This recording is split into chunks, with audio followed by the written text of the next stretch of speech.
नमो नमः। आज मैं महाभाष्य पस्पशान्नी को लेकर उपस्थित हुआ हूँ। यह ग्रंथ उन छात्रों के लिए उपयोगी हैं जिन्होंने व्याकरण विषय प्रतिष्ठा के रूप में लिए हैं। शास्त्री द्वितीय वर्ष के छात्रों के लिए उपयोगी है। तो प्रारंभ करते हैं महाभाष्य ग्रंथ को। तो महाभाष्य ग्रंथ भगवान पतंजलि द्वारा लिखित है। भगवान पतंजलि ने पाणिनि जी के सूत्रों को उसी क्रम में लिखा है जैसे पाणिनि जी ने अष्टाध्यायी में लिखा है, अष्टाध्यायी बनाया है जिस क्रम से, अर्थात वहाँ भी 8 अध्याय हैं और यहाँ भी 8 अध्याय क्रम से उसी प्रकार से एक अध्याय में 4 पाद हैं और पाद के उपविभाग करके इन्होंने आह्निक बनाया है। तो आह्निक का अर्थ होता है अन्नानिवृत्तम, एक साथ बैठकर अथवा एक दिन में खत्म होने वाला, समाप्त होने वाला जो पाठ हो अथवा पढ़ा जाने वाला हो उसको कहेंगे आह्निक, एक दिन में होने वाला। तो यहाँ पस्पशा शब्द भी है। पस्पशा शब्द का अर्थ भूमिका भी होता है अथवा दूर से निरीक्षण किया जाने योग्य अथवा अवलोकन किया जाने योग्य, किए जाने योग्य इत्यादि अर्थ कर सकते हैं। तो पस्पशा शब्द स्त्रीलिंग में अपउपसर्गपूर्वक स्पश ग्रहणे धातु चुरादिगण का है, उस धातु से अप्रत्यय करके फिर टा प्रत्यय करके स्त्रीलिंग में पस्पशा ऐसा बनाते हैं। और इसको यंग लुंगंत से भी सिद्ध किया जा सकता है। तो यहाँ पतंजलि ने प्रथम आह्निक को पस्पशान्निक नाम दिया, अर्थात भूमिका आह्निक। तो अब चलते हैं आगे ग्रंथ के ऊपर। तो ग्रंथ में यहाँ देखा जाए और सबकी जिज्ञासा भी होती है कि मंगलाचरण नहीं है, क्योंकि मंगलाचरण आवश्यक होता है। कोई भी विघ्न प्रस्तुत न हो उसके निराकरण के लिए मंगल करते हैं। मंगल का लक्षण भी होता है कि समाप्ति प्रतिबंधक पाप विशेष ध्वंसत्व मंगलत्व, अर्थात कोई भी कार्य की समाप्ति में जो प्रतिबंधक हो, विघ्न हो, बाधा हो, वो बाधा कैसी बाधा? पाप विशेष, कोई पाप के कारण अथवा कोई ऐसा, तो उसको नाश करने वाला मंगल है। तो मंगल करना चाहिए, मंगलाचरण होना चाहिए, लेकिन यहाँ नहीं है। और कहते भी है कि आदि में, मध्य में, अंत में होना चाहिए, तो यहाँ आदि में नहीं दिखता है। तो तथापि यहाँ पर हम लोग अथ शब्द मंगलवाचक में ले सकते हैं। तो अथ शब्द से ही यहाँ मंगलाचरण का बोध हो जाता है। जैसे वस्तु निर्देशात्मक मंगल मानते हैं, तो मंगलाचरण जैसे आशीर्वादात्मक, नमस्कारात्मक, वस्तु निर्देशात्मक 3 प्रकार के होते हैं। तो यहाँ वस्तु निर्देशात्मक मंगल मानकर हम लोग ग्रंथ को प्रारंभ करेंगे। तो आगे चलते हैं। अब यहाँ लिखते हैं अथ शब्दानुशासनम।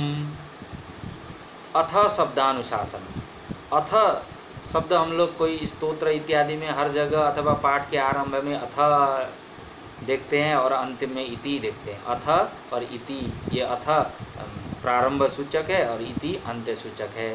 तो यहाँ अथ का प्रयोजन फिर बता रहे हैं क्या अर्थ है। तो कहते अथ इति अयम शब्द, अथ यह शब्द अधिकारार्थ प्रयुज्यते, अधिकार के लिए प्रयोग करते हैं अथवा प्रयोग किया गया है। शब्दानुशासनम नाम शास्त्रम अधिकृतम वेदितव्यम। तो यहाँ शब्दानुशासन नामक अर्थात व्याकरण शब्दों की प्रतिपत्ति अर्थात बोध इत्यादि का ये प्रकरण बताते हैं इससे। तो ये पूरा प्रकरण शब्दानुशासन का अधिकार चलता है और व्याकरण का बोध हो ऐसा अधिकार चलता है। तो आगे अब फिर कहते हैं कि शब्दानुशासन कैसे शब्दों के इत्यादि प्रश्न होता है, तो उसके लिए फिर पतंजलि कहते हैं। और एक चीज़ यहाँ महाभाष्य में एक प्रश्नोत्तर परंपरा से प्राय समझाने का प्रयत्न किया गया है पतंजलि द्वारा। तो प्रश्नात्मक, पहले प्रश्न करते हैं, फिर उसका उत्तर करते हैं, फिर आक्षेप करते हैं इत्यादि।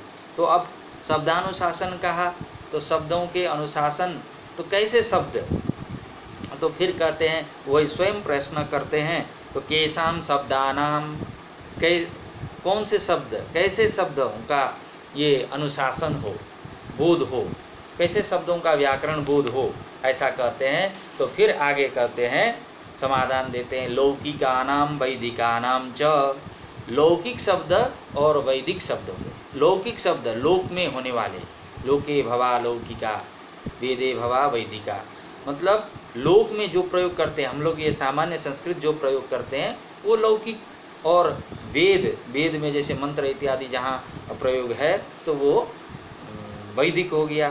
तो लौकिक शब्द और वैदिक शब्द, ऐसे शब्दों के अनुशासन को बताने वाला, अर्थात इनके व्याकरण बताने वाला, ऐसे शब्दों का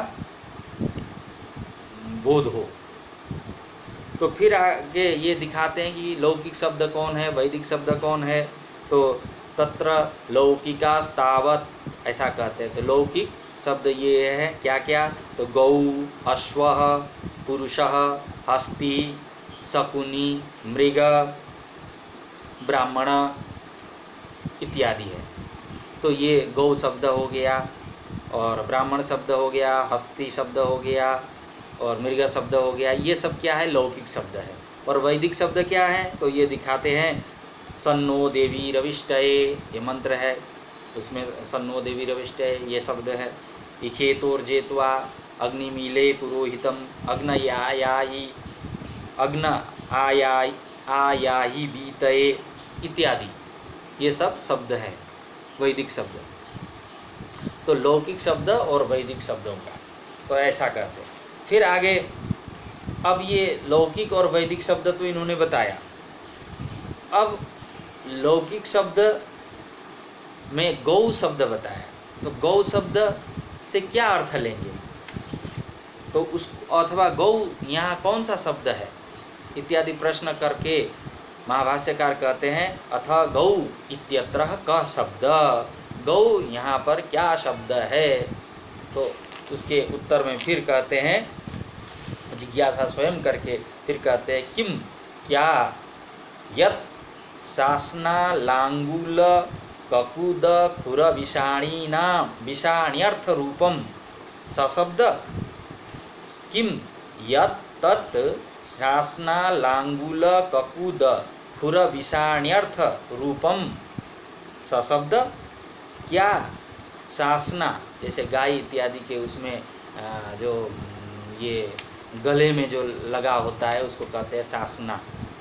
तो लांगुल पुच्छर, ककूद खुर, विषाण इत्यादि अर्थ के रूप को बताने वाला शब्द है क्या। तो फिर आगे कहते हैं, नेत्याह द्रव्यम नाम तत्, ये शब्द नहीं है, वो क्या है, द्रव्य है। न इति आह, ये नहीं है, ये क्या है, द्रव्य है। तो फिर आगे प्रश्न करते हैं, यत् तर्हि तदिंगितम चेष्टितम निमिषितम सशब्द, क्या इंगित करना, जो अंगुली इत्यादि से इंगित करना, चेष्टितम शरीर इत्यादि से चेष्टा इत्यादि करना, और निमिषितम आँख इत्यादि से जो इशारा करना, निमेष करना आँख इत्यादि को, तो ये क्या शब्द है।